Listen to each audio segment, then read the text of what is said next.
पूर्णमदः पूर्णमिदं पूर्णात् पूर्णमुदच्यते पूर्णस्य पूर्णमादाय पूर्णमेवावशिष्यते। ओम शांति शांति शांति। शंकरं शंकराचार्यं केशवं बादरायणं सूत्रभाष्य कृतो वंदे भगवन्तौ पुनः पुनः। ईश्वरो गुरुरात्मेति मूर्तिभेद विभागिने व्योमवद्व्याप्तदेहाय दक्षिणामूर्तये नमः। ओम शांति शांति शांति। ब्रह्म सूत्र के दूसरे अध्याय के प्रथम पाद के 6वें अधिकरण के प्रथम सूत्र के व्याख्यान रूप भाष्य का विचार हम लोग कर रहे हैं। तद अनन्यत्वम आरंभण शब्दादिभ्य, इस सूत्र में दो पद हैं, तद अनन्यत्वम और आरंभण शब्दादिभ्य। तद अनन्यत्वम इस पद की व्याख्या भाष्य में भाष्यकार भगवान ने कर दी है। तद अनन्यत्वम इस पद का अर्थ है कारण की सत्ता से अलग सत्ता कार्य की नहीं है। कारण से पृथक कार्य का कोई अस्तित्व नहीं है। यह यानी कारण रूप से ही कार्य सत है, विद्यमान है। कार्यात्मना कार्य की कोई सत्ता नहीं है। ये तद अनन्यत्वम इस शब्द का अर्थ भाष्यकार भगवान अपने व्याख्यान में बता चुके हैं। कार्य का कारणात्मना सत्व क्यों नहीं है? कारण के साथ कार्य का अभेद क्यों है? कारण से पृथक कार्य का अस्तित्व क्यों नहीं है? ये पूर्व पक्षी का प्रश्न हुआ। कुतः, इससे द्वितीय पद की व्याख्या भाष्यकार भगवान ने कुतः यहां से आरंभ कर दी। पूर्व पक्ष का प्रश्न है कि किस कारण से पृथक कार्य का अस्तित्व नहीं है। पूर्व पक्षी के इस प्रश्न का उत्तर देते हुए वेद व्यास जी ने सूत्र में दूसरा पद लिखा, आरंभण शब्दादिभ्य। और सूत्रस्थ आरंभण शब्दादिभ्य इस पद की व्याख्या भाष्यकार भगवान ने प्रारंभ कर दी आरंभण शब्दस्तावत इत्यादि से। और आरंभण शब्द ये जो सूत्र में पद है आरंभण शब्दादिभ्य में, इस आरंभण शब्द की दो प्रकार से व्याख्या की भाष्य में भाष्यकार भगवान ने। एक तो बताया छांदोग्य उपनिषद के प्रथम खंड में, 6वें अध्याय के प्रथम खंड में जो दृष्टांत बताया गया है,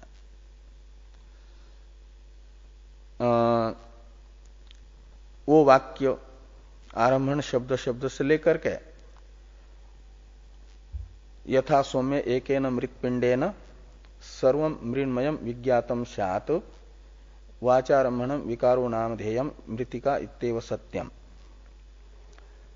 यह वाक्य आरंभण शब्द है और इस आरंभण शब्द से यह ज्ञात हो रहा है, यह दृष्टांत है। जगत रूपी कार्य की उसके कारणभूत ब्रह्म से पृथक सत्ता नहीं है। ब्रह्म की सत्ता से अलग जगत की सत्ता नहीं है। इस अर्थ को समझाने के लिए दृष्टांत बताया गया कि मिट्टी का कार्यभूत जो घटादि वे मृदात्मना सत्य है, मिट्टी ही सत्य है। और उसका कार्य जो घट शराबादी है वह वाचारंभन है, यानी अनृत है। जो आंद्रित होता है, कल्पित होता है, उसका कोई अपने अधिष्ठान से अलग अस्तित्व नहीं हुआ करता। तो मिट्टी के कार्य घटादि वाचारंभन है, आंद्रित है का अर्थ है स्वतः मिट्टी से अलग सत्ता वाले है नहीं, मिट्टी से अनन्य है का अर्थ है मिट्टी से अलग उनकी सत्ता नहीं है। तो जैसे ये दृष्टांत में है, ऐसे दार्ष्टान्त में ब्रह्म का कार्यभूत जो आकाशादि प्रपंच है, उसका भी अपने कारण ब्रह्म से अलग अस्तित्व नहीं है। ये एवं सौम्य स आदेशो भवति, इस वाक्य से उद्दालक जी ने प्रथम खंड में श्वेत केतु को बताया है, छांदोग्य उपनिषद के 6वें अध्याय के प्रथम खंड में। तो वो जो दृष्टांत द्वारा दार्ष्टान्त में कार्य की अपने कारण से पृथक सत्ता नहीं होती बताने वाला वाक्य है, यथा सौम्य एकेन मृत्पिंडेन इत्यादि, उसे सूत्रस्थ आरंभण शब्द शब्द से लेना और उससे जो अर्थ निकला वो अर्थ यहां पर ये बताता है कि कार्य अपने कारण से अलग नहीं है, ये अर्थ निकला। और इस आरंभण शब्द का ही अर्थांतर बताते हुए छांदोग्य उपनिषद के 6वें अध्याय के ही 4थे पाद में प्रथम कंडिका में ही जो ये कहा गया कि इस स्थूल अग्नि में जो रोहित रूप प्रतीत हो रहा है वह सूक्ष्म तेज का रूप है, और जो शुक्ल रूप प्रतीत हो रहा है स्थूल अग्नि में वो जल का है, सूक्ष्म जल का, और जो स्थूल अग्नि में कृष्ण रूप प्रतीत हो रहा है वह सूक्ष्म पृथ्वी का रूप है। का अर्थ पृथ्वी का रूप है का अर्थ निकलता है कि वो सूक्ष्म भूत ही है, रूप तन्मात्रा, रस तन्मात्रा और गंध तन्मात्रा ही है। वो तीनों है स्थूल अग्नि के कारण, और वे तीनों है स्थूल अग्नि के कार्य। वो तीनों है स्थूल अग्नि के कारण और स्थूल अग्नि है उसका कार्य। सूक्ष्म भूतों से स्थूल भूत बनते हैं। तो ये जो भौतिक अग्नि है, इस भौतिक अग्नि का कारण जो तीनों सूक्ष्म भूत, तेज जिसे रोहित रूप शब्द से कहा जा रहा है, और शुक्ल रूप से सूक्ष्म जल, और कृष्ण रूप से सूक्ष्म पृथ्वी, इनको यदि हम उनके कार्यभूत स्थूल अग्नि से निकाल लेते हैं, जैसे वस्त्र से तंतु निकाल लेते हैं, तो पट नाम की, वस्त्र नाम की कोई वस्तु शेष नहीं रहती। तो शेष क्या रहता है? तंतु ही। ऐसे स्थूल अग्नि में से उसके कारणात्मक रोहित रूपात्मक सूक्ष्म तेज को, शुक्ल रूपात्मक सूक्ष्म जल को और कृष्ण रूपात्मक सूक्ष्म पृथ्वी को यदि निकाल लेते हैं, विवेक से समझ लेते हैं ऐसा, तो अलग उनका कार्यात्मक स्थूल अग्नि नहीं रहता। अपागात अग्ने है अग्नित्वम, इससे ही बताया। तो अग्नि नाम का जो कार्य था इन तीनों भूतों का, वह रहता नहीं है, चला जाता है। का अर्थ है वो था ही नहीं, उसका अलग अस्तित्व नहीं है। तो क्या है फिर सत्य? तो कहते त्रीण रूपाणी तेव सत्यम। ये जो तीन रूप है, सूक्ष्म तेज, सूक्ष्म जल और सूक्ष्म पृथ्वी, यही सत्य है। और ये तीनों भी सूक्ष्म भूत कार्य है किसका? वो सत का। सत है ब्रह्म। सत का कार्य होने से इनमें से भी यदि सत को निकाल लिया जाए, उसके कारण को, तो ये सूक्ष्म भूत भी समाप्त हो जाते हैं। समाप्त होते का अर्थ है उनका अलग अस्तित्व नहीं रहता। इसलिए मुख्य सत्य क्या है? सदैव सत्यम। वो जो सत है वही एक परमार्थ वस्तु है, तत्व है। ये छठवें अध्याय के चौथे खंड में बताया प्रलय कार्य को कारण से अनतिरिक्त, कारण से अलग सत्ता वाला कार्य नहीं है। ऐसे सारा सूक्ष्म भूत भी अपने कारणभूत सत्शब्दित परमात्मा से अलग नहीं है। ये सिद्ध करके ये वाचा आरंभण शब्दादि में भी आरंभण शब्द से इसको भी ले सकते हैं। छांदोग्य उपनिषद के पहले यानी छठवें अध्याय के पहले खंड का अर्थ लो, या छांदोग्य उपनिषद के छठवें अध्याय के ही चौथे खंड में बताया गया जो अर्थ है वो आरंभण शब्द है। अब आरंभण शब्दादिभ्य में जो आदि शब्द है उस आदि शब्द से ग्राह्य अर्थ को बताया जा रहा है। आरंभण शब्द से तो छठवें अध्याय का पहले खंड में बताया गया वो वाक्य यथा सौम्य एकेन मृत्पिंडेन या अपागात अग्ने अग्नित्वम इत्यादि वाक्य लेना है। उससे अतिरिक्त बाकी जो वाक्य हैं छठवें अध्याय के ही 8वें खंड में आया हुआ वाक्य एतद आत्म्यम इदम सर्वम तत्सत्यम स आत्मा तत्त्वमसि श्वेतकेतो, ये वाक्य या अन्य उपनिषदों में आया हुआ आत्म एकत्व प्रतिपादक जो वाक्य हैं उनको आदि शब्द से लेना है। उन वाक्यों को कौन से आदि शब्द से? सूत्र में जो आदि शब्द है आरंभण शब्दादिभ्य में, आरंभण शब्द के बाद में जो आदिभ्य में आदि है उसे यहां पर भाष्कर भगवान बता रहे हैं। आरंभण शब्दादिभ्य इति आदि शब्दात इत्यादि से। तो भाष्य में देखिए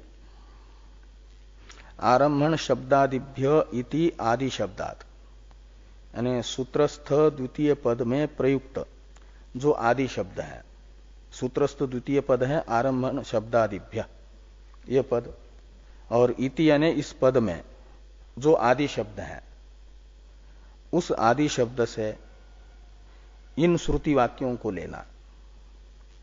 एतद आत्म्यम इदम सर्वम तत्सत्यम स आत्मा तत्त्वमसि, इदम सर्वम यदयम आत्मा ब्रह्मैव इदम सर्वम आत्मैव इदम सर्वम निह नानास्ति किंचन इत्येवं आदि अपि आत्मेकत्व प्रतिपादन परम वचन जातम उदाहर्तव्यम।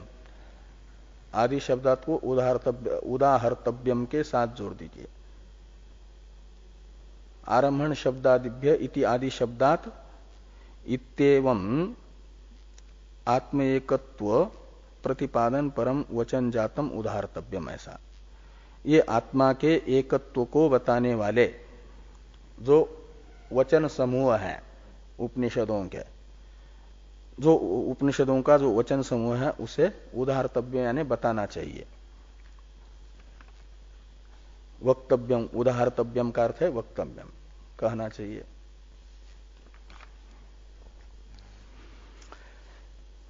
तो ये जो पहला है ये 5 वचन यहां पर बताया, और बाकी इत्येवम आदि अपि, इसमें आदि शब्द से और भी लेना। आत्म एकत्व प्रतिपादक कई वाक्य हैं उपनिषदों में, वे सब यहां आदि शब्द से ग्राह्य है।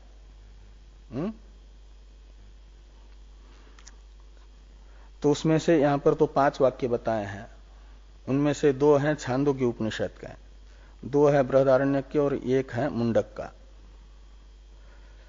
पहला जो बताया वो भी छांदोग्य का है, इसी अध्याय का, 6वें अध्याय का ही। एतद आत्म्यम इदम सर्वम, छांदोग्य उपनिषद के 6वें अध्याय के 8वें खंड में आता है। ये इदम सर्वम शब्द से तो ले आता है ये सारा जगत। ये कैसा है? तो एतद आत्म्यम, एतद आत्म्यम में एतद शब्द से लिया जाता है ये सत को, सदैव स्वमेदम अग्रासित एकमेवा द्वितीयम, ये जो उपक्रम में बताया गया सत तत्व है उसी का परामर्शक एतद आत्म्यम में एतद शब्द है। एतद है आत्मा जिसका, उसे कहा जाता है एतद आत्मा, और एतद आत्मा का जो भाव है उसे कहेंगे एतद आत्म्य। ऐसी इसकी उत्पत्ति होती है। ये तत् यानी सत है आत्मा जिसकी, और सत आत्मा का अर्थ था स्वरूप, तो सत है स्वरूप जिसका, उसे कहा जाता है ये तदात्मा। वो कौन है? ये जगत संसार। और तस्य भाव इस अर्थ में शय प्रत्यय होकर के आदि वृद्धि होकर के एक के स्थान पर अ आदेश होकर के एतद आत्म्यम बना। हाँ तद्ते स्वचामादे, वो शय प्रत्यय ईत है। ईत प्रत्यय यदि पर में हो तो आदि वृद्धि होती है, तद्धित ईत प्रत्यय पर रहते हैं। प्रातिपदिक के आदि आच को वृद्धि होगी। आदि आच है एकार एतद आत्मा में, उसके स्थान पर वृद्धि हो गई आई, तो एतद आत्म्यम बना। एतद आत्म्यम का अर्थ निकलता है सदात्मत्व। एतद आत्म्यम का अर्थ निकलेगा सदात्मत्व। एतद आत्म्यम इदम सर्वम, ये सारा का सारा जो जगत है वह एतद आत्मा है, का मतलब ब्रह्म रूप ही है, ब्रह्म से अलग नहीं है। एतद आत्म्यम इदम सर्वम, इसमें एतद शब्द से लिया जा रहा है सत को, तो एतद आत्म्यम इदम सर्वम से समस्त जगत को, कार्य को, ये सारा जगत एतद आत्म्य है का अर्थ है सदरूप है। और तत्सत्यम, तो तत्सत्यम में तत् का अर्थ है वही सत, वही एक परम सत्य है। सत शब्द से ग्राह्य जो ब्रह्म है, ये सारा जगत जिससे अभिन्न है वही एक सत्य है। अभिन्न का अर्थ है इस सारे जगत की जिससे अलग सत्ता नहीं है, उसे यहां पर तत्शब्द से ले लो, और वही सत्य है यानी अबाधित वस्तु है। और वो कौन है? तो कहते हैं स आत्मा, वही सबकी आत्मा है, सभी जीवों का वास्तविक स्वरूप है। इसलिए तत्वमसि श्वेत केतु, जब सभी जीवों का वास्तविक स्वरूप वही है तो हे श्वेत केतु तुम भी वही हो। तो ये जो एतद आत्मविदं सर्वम तत्सत्यम स आत्मा तत्वमसि श्वेत केतु वाक्य है, ये बता रहा है एतद आत्मविदं सर्वम शब्द से बताया गया कि जगत का जिससे अलग अस्तित्व नहीं है वह सत्य वस्तु है। एतद आत्मविदं सर्वम तत्सत्यम, इससे बताया गया कि जगत रूपी कार्य कल्पित है और उसकी अपने अधिष्ठान भूत ब्रह्म से अलग सत्ता नहीं है, और वह ब्रह्म जगत का अधिष्ठान वो सत्य है और वही सबकी आत्मा है। इसलिए हे श्वेत केतु तुम भी शरीर रूप नहीं हो अपितु उस ब्रह्म रूप हो जो सबकी आत्मा है, तदात्मक ही तुम हो, ब्रह्म रूप हो। ये जो ब्रह्मात्म एकत्व प्रतिपादक वाक्य है इसे आरम्भण शब्दादिभ्य इस वाक्य में आदि शब्द से ले लो। आरम्भण शब्द तो बता रहा है कार्यभूत जगत का मिथ्यात्व, कार्यभूत जगत ब्रह्म से भिन्न न होने से ब्रह्मात्मक है, और ये जीव जो है वह मुख्य रूप से ब्रह्म से अभिन्न है, ये तत्वमसि वाक्य ने बताया। इसलिए जीव और जगत दोनों एक है, एक ब्रह्म रूप ही है। इसलिए उस ब्रह्म को जान लिया तो भोक्ता जो जीव, पूर्व वाक्य में ये तो बताया गया था पूर्व अधिकरण में, प्रत्यक्षादि प्रमाण भोक्ता और भोग्य को बता रहे, भोक्ता जीव और भोग्य जगत का भेद बता रहे हैं।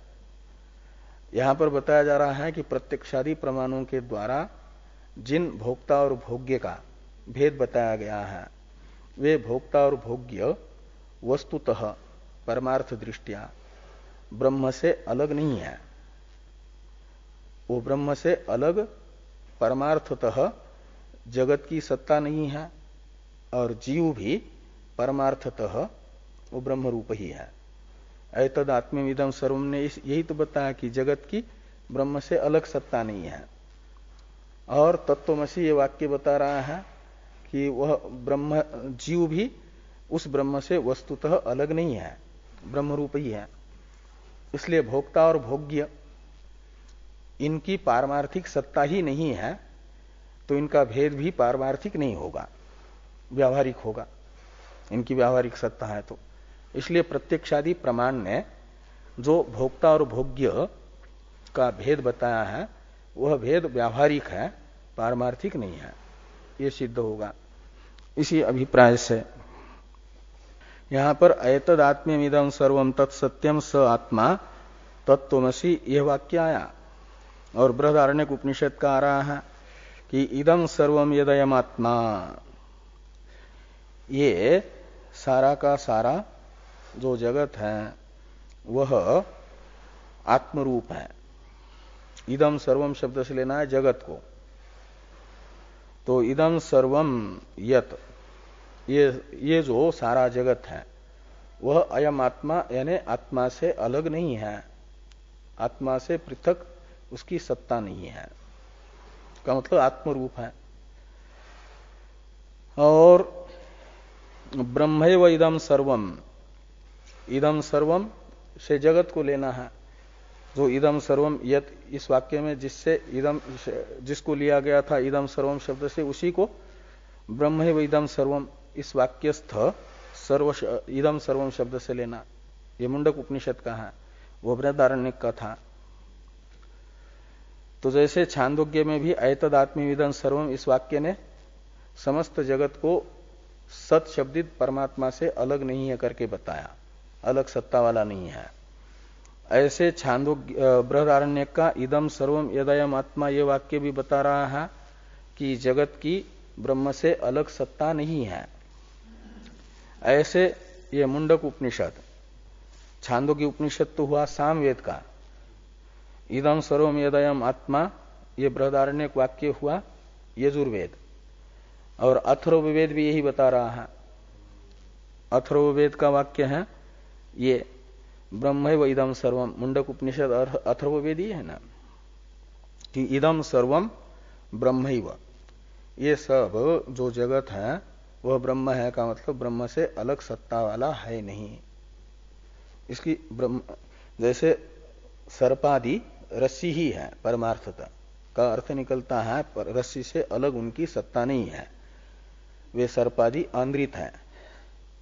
ऐसे इदम सर्वम ब्रह्मैव, इससे बताया जा रहा है कि इदम सर्वम शब्दित जो जगत है वह अपने नाम रूप से तो आंद्रित है और ब्रह्म से इसलिए अलग उसकी सत्ता ब्रह्म से नहीं है। ऐसे आत्मैव इदम सर्वम, इदम सर्वम यानी जगत आत्मैव, ये फिर छांदोग्य उपनिषद में 7वें अध्याय में नारद जी को सनत कुमार जी समझा रहा है कि ये सारा जगत आत्मा से अलग है नहीं। और आगे हैं फिर बृहदारण्यक का ही वाक्य, निह नानास्ति किंचन, इह यानी परमार्थ अवस्थायाम, किंचन नाना नास्ति, कुछ भी भेद है नहीं, अलग वस्तु है ही नहीं। इत्येवम आदि अपि आत्म एकत्व प्रतिपादन परम वचन जातम उदाहर्तव्यम। आरंभण शब्दादिभ्य में आदि शब्द से श्रुति ने जो ब्रह्मात्म एकत्व को बताने वाले वाक्य आए हैं श्रुति में, उन वाक्यों को भी बताना चाहिए। अब न च अन्यथा एक विज्ञानेन इत्यादि का अवतरण है टीका में। जीव जगतो ब्रह्मान्यत्वे प्रतिज्ञा बाध इत्याह न च अन्यथा इति।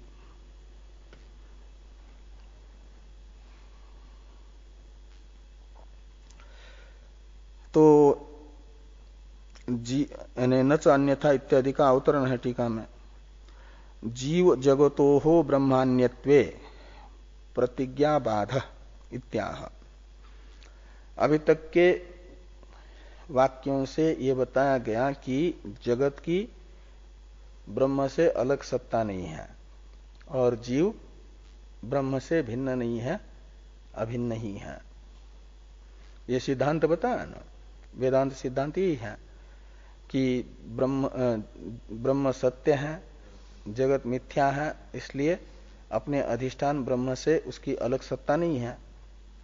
और जीवो ब्रह्म ही वह, जीव ब्रह्म रूप ही है, ब्रह्म से अलग नहीं।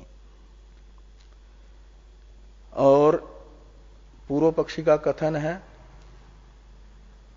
भोग्य जगत, भोक्ता जीव, इन दोनों का भी ब्रह्म के तरह ही स्वतंत्र अस्तित्व है, अलग। वैशेषिक ही तो कहते हैं कि पृथ्वी आदि भी स्वतंत्र सत्ता वाले हैं। और आत्मा दो प्रकार की है। पृथ्वी आदि 9 द्रव्य में से एक आत्मा है ना, और आत्मा के दो भेद हैं, जीवात्मा परमात्मा। जीवात्मा है भोक्ता और भोग्य है पृथ्वी आदि जगत, और परमात्मा है जगत को बनाने वाला भोक्ता, जीव के भोगोपकरण तथा भोग्य पदार्थों को बनाने वाला परमात्मा है। वो अलग है, जीवात्मा अलग है और उसका भोग्य जगत अलग है, और उनका अपना अपना स्वतंत्र अस्तित्व है तीनों का। ऐसी मान्यता है तार्किकों की। लेकिन वेद तो क्या बता रहा है कि जगत का ब्रह्म से अलग अस्तित्व नहीं, और जीव ब्रह्म से अलग नहीं, अभिन्न ही है। ये वैदिक सिद्धांत है। इसलिए जीव को ब्रह्म से अलग मानना और जगत को भी ब्रह्म से अलग मानना, ये वेद विरुद्ध अर्थ होगा, वेद विरुद्ध सिद्धांत होगा।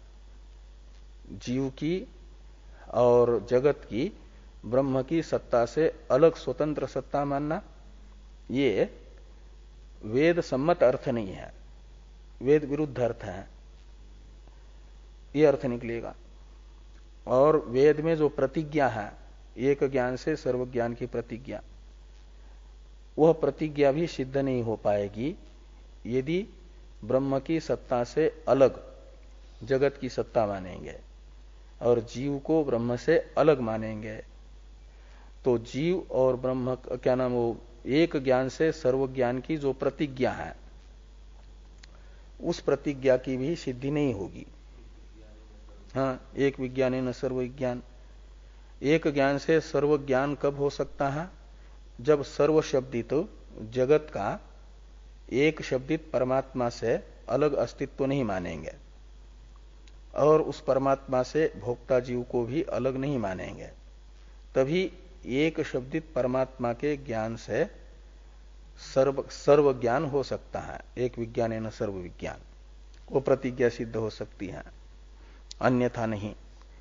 इसलिए यहां पर लिखते हैं कि जीव जगतो हो ब्रह्म अन्यत्वे प्रतिज्ञा बाध स्यात्। जीव और जगत को ब्रह्म से अन्य मानने पर, अन्यत्व यानी भिन्नत्व, अन्य का अर्थ होता है भिन्न, अन्यत्व का अर्थ हो जाएगा भिन्नत्व। जीव और जगत को ब्रह्म से भिन्न मानने पर का अर्थ निकला ब्रह्म से अलग जीव की और जगत की सत्ता मानने पर। ब्रह्म से अलग कब होंगे? जब ब्रह्म की अलग सत्ता, जीव की अलग सत्ता और जगत की अलग सत्ता मानेंगे, तो ब्रह्म से जीव भी अलग हो जाएगा और जगत भी अलग हो जाएगा, भिन्न हो जाएगा। तो कहते ऐसा मानने पर ब्रह्मान्यत्वे सति, यानी ब्रह्म की सत्ता से अलग जगत की भी सत्ता और जीव की भी सत्ता मानने पर, जीव को ब्रह्म के तरह ही परमार्थ सत्य मानने पर क्या होगा? कहते प्रतिज्ञा बाध स्यात्। एक ज्ञान से सर्व ज्ञान की जो प्रतिज्ञा है, उस प्रतिज्ञा का बाध होगा। यह नच अन्यथा इत्यादि से भाष्यकार भगवान बता रहे हैं कि नच अन्यथा एक विज्ञानेन सर्व विज्ञानम संपद्यते। एक ज्ञान से सर्व ज्ञान संपन्न नहीं होगा। कब? अन्यथा। और अन्यथा का अर्थ है आपके जैसा यहां पर बताया ऐसा न मानने पर। अन्यथा का अर्थ होता जैसा हमने बताया ऐसा स्वीकार नहीं करेंगे। पूर्व पक्षी जैसा कह रहे ऐसा मानने पर सिद्धांतियों ने क्या बताया कि जगत का ब्रह्म से अलग अस्तित्व तो नहीं है और जीव ब्रह्म से अलग नहीं है, ब्रह्म रूप ही है। ये सिद्धांत है और इस सिद्धांत से विपरीत अन्य अर्थ मानेंगे। का मतलब जैसा पूर्व पक्षी कह रहे हैं, जीव को ब्रह्म से अलग, जगत को भी ब्रह्म से अलग स्वतंत्र सत्ता वाला। अन्यथा शब्द का अर्थ वही होगा कि जीव और जगत को ब्रह्म से अलग सत्ता वाला मानने पर एक विज्ञानेन सर्व विज्ञानम न च संपद्यते, एक ज्ञान से सर्व विज्ञान की प्रतिज्ञा संपन्न नहीं हो पाएगी, बाधित हो जाएगी ये प्रतिज्ञा। क्योंकि ब्रह्म को जानने पर जगत और जीव तो ब्रह्म से अलग ही रहेगा, अलग होने के कारण ब्रह्म ज्ञान से उनका ज्ञान नहीं होगा, एक ज्ञान से सर्व ज्ञान की प्रतिज्ञा बाधित होगी। तस्मात् इत्यादि का अवतरण है टीका में कि तयोः अनन्यत्वे क्रमेण दृष्टान्तौ आह तस्माद् यथा इति। तो तयोः अनन्यत्वे, तो तयोः यानी जगत और जीव के ब्रह्म से अनन्यत्व में एक ज्ञान से सर्वज्ञान की प्रतिज्ञा की सिद्धि के लिए मानना पड़ेगा जगत, जीव और जगत ये दोनों ब्रह्म से अनन्य हैं। तो तयो हो यानी जीव जगतो हो, अनन्यत्वे यानी ब्रह्म से अनन्यत्वे, ब्रह्म के साथ एकत्व में, क्रमेण दृष्टांतो आह, क्रम से दृष्टांत बताते हैं।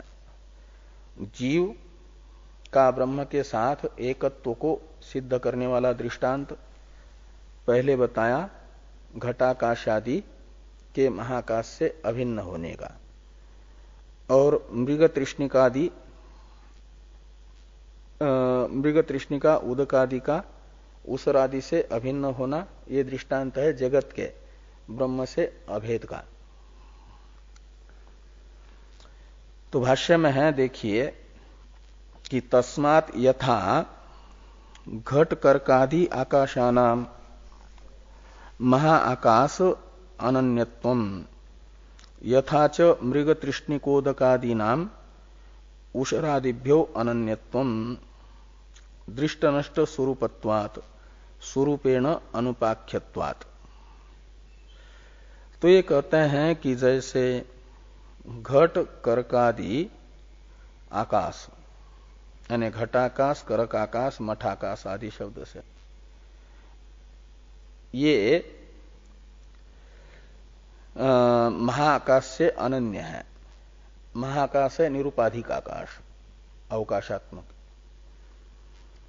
और वही घट रूपी उपाधि से घिरा हुआ जो महाकाश है उसे घटाकाश कहते हैं। करक आकाश कहा जाता है, करक से घिरे हुए आकाश को करक आकाश कहते हैं।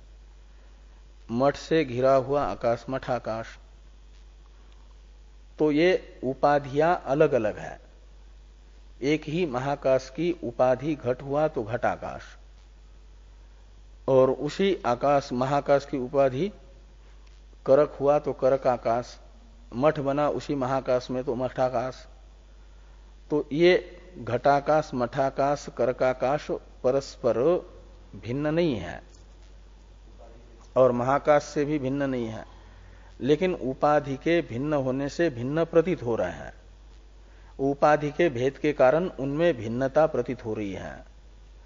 उपाधि के बिना यदि घट रूपी उपाधि के बिना केवल आकाश को देखते हैं तो वो जो घटाकाश है, घट से घिरा हुआ आकाश, उसे घट रूपी उपाधि के बिना ग्रहण करते हैं तो महाकाश से भिन्न नहीं है, महाकाश रूप ही है। करक आकाश को भी करक रूपी उपाधि से रहित तया केवल आकाश के रूप में ग्रहण करते हैं तो महाकाश ही है, वो महाकाश से अन्य नहीं। ऐसे जीव की उपाधि जो कार्यकरण संघात है, शरीर आदि, उस उपाधि से घिरा हुआ जो चैतन्य है, ब्रह्म है, उसे ही जीव कहा जा रहा है, अंतःकरण उपहित चैतन्य को। तो अंतःकरण रूपी उपाधि के बिना केवल बुद्धि से गृहीत जो चैतन्य है वह आपका ब्रह्म ही है, ब्रह्म से अलग नहीं। उसे ही तो तत्वमसि वाक्य कह रहा है। तो ये उदाहरण हुआ जीव के ब्रह्म से अनन्यता का। तो यथा घट कर्काद्याकाशानाम महाकाश अनन्यत्वम, और यथाच मृग तृष्णिका उदकादीनाम उषरादिभ्यो अनन्यत्वम। मृग तृष्णिका है, मृग तृष्णिका उदक कहा जाता है मरुदेश में सूर्य किरण में भाषित होने वाला उदक। वो मरुदेश में भाषित होने वाला जो जल है वह मृग तृष्णिका उदक है। वह जैसे उसरादि से अलग नहीं है, उसर रूप ही है, उसरादिभ्यो अनन्यत्वम। ऐसे ही यानी मृग तृष्णिका उदक है कल्पित, वह अपने अधिष्ठान उसरादि से अनन्य है। ऐसे जगत भी ब्रह्म में कल्पित है और जगत ब्रह्म है उसका अधिष्ठान। तो अधिष्ठान ब्रह्म से जगत अलग सत्ता वाला नहीं है। जैसे उस जल का, मृग तृष्णिका जल का उषरादि से अलग अस्तित्व नहीं है। हाँ? तो इस प्रकार ये उदाहरण हो जाएगा जगत के ब्रह्म, जगत का ब्रह्म से अनन्यत्व में।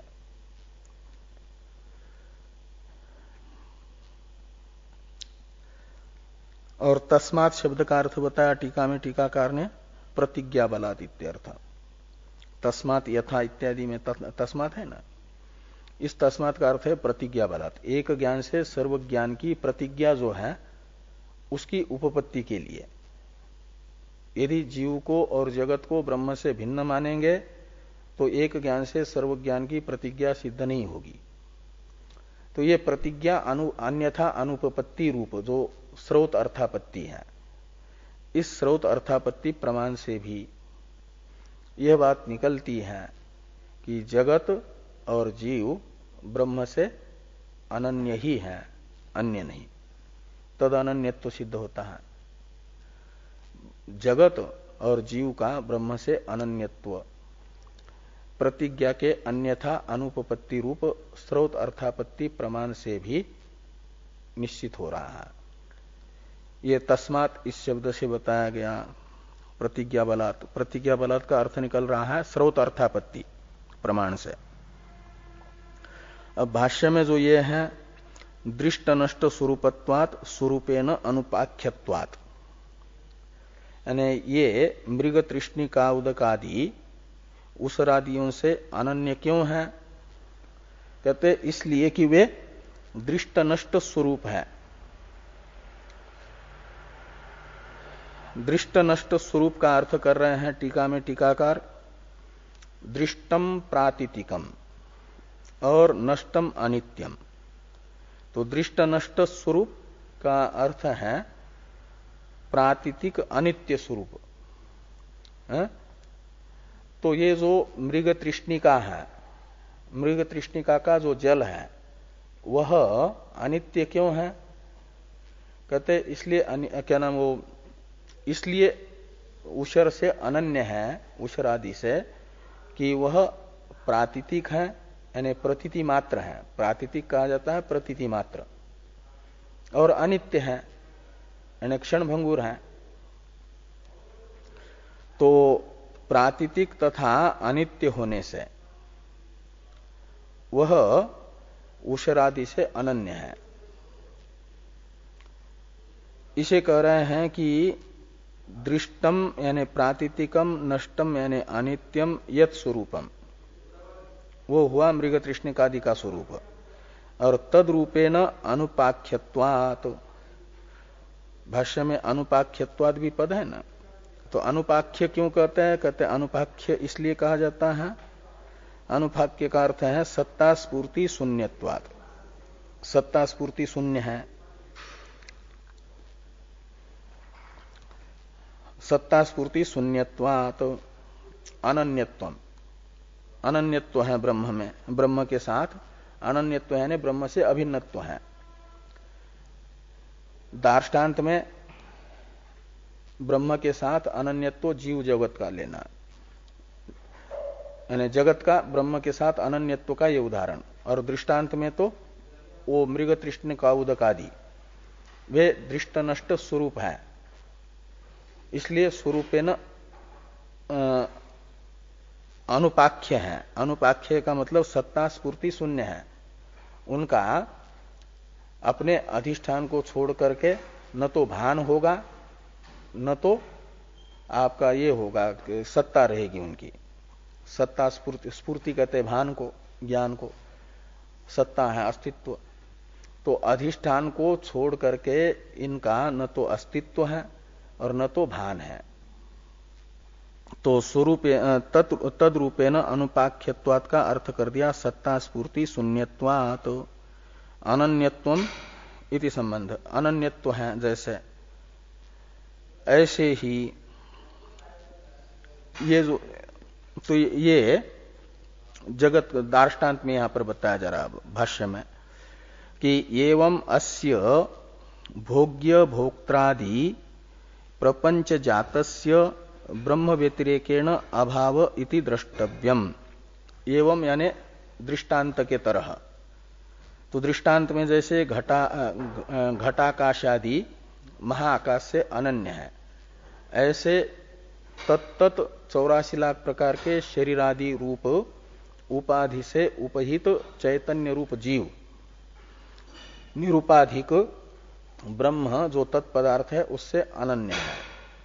और मृग तृष्ण को उदक आदि जैसे अनन्य है, क्या मृग तृष्ण को उदक आदि किससे अनन्य है? अपने अधिष्ठान से। ऐसे जगत भी, भोग्य जो जगत प्रपंच, वह अपने अधिष्ठानभूत ब्रह्म से व्यतिरिक्त नहीं है। तो भोग्य भोक्त्रादि प्रपंच जातस्य ब्रह्म व्यतिरेकेन अभाव, ब्रह्म से अलग इनका अभाव है। ब्रह्म की ही सत्ता से ये सत से भास रहे हैं, सत नहीं है। तो ब्रह्म व्यतिरेकेन अभाव इति द्रष्टव्यम। अब ननु इत्यादि से जो भेदाभेद वाद है पूर्व पक्ष, उसका उत्थापन किया जा रहा है। इस पर चर्चा हम लोग कल करते हैं।